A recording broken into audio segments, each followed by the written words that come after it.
Did you know that in Mississippi, black women were once locked away for being too loud? Not criminals, not violent, just outspoken. In the Jim Crow South, especially in Mississippi, being a strong black woman, bold, opinionated, or simply non-compliant was seen as a threat to white supremacy. And what did they do with threats? They silenced them with chains, with sales, with straitjackets. Many black women were labeled as insane simply for resisting white authority, for demanding respect, or for speaking up in public.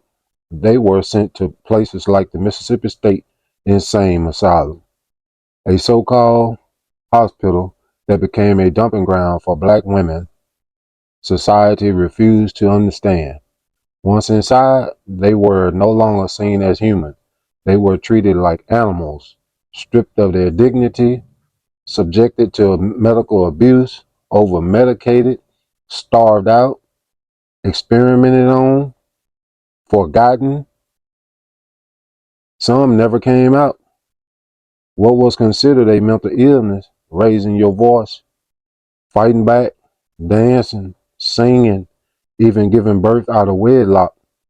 They didn't need facts, just accusations.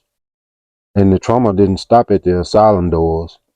These acts fed into a system that still polices black voices today in schools, workplaces, in media, and yes, even in politics. Let's be clear. Black women weren't crazy. They were courageous. They weren't unstable. They were unapologetic. The truth is, this is America. America has long feared the power of a free black woman. So they tried to redefine her as dangerous and disobedient or insane. But here on Afro-Vision Network, we see through those lies. We honor their voices, we remember their struggles, and we speak their truth because silence is no longer an option. After slavery was abolished, Mississippi and other southern states passed black codes and Jim Crow laws to control newly freed black people. Black women who spoke out or resisted white control were often labeled as crazy or unruly. Mississippi State Insane Asylum opened in 1855, located in Jackson, Mississippi.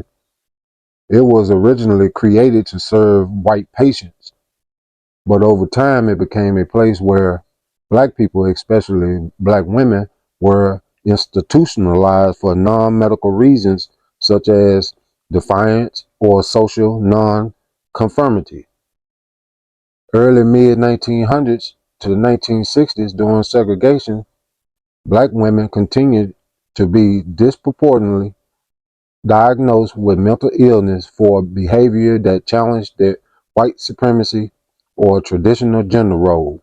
They were institutionalized without proper medical evaluations or legal protection. This happened roughly between 1865 to 1960, especially during the Jim Crow era, and it reflects a long-standing pattern of using psychiatry, law, and public institutions to punish black women for resisting oppression.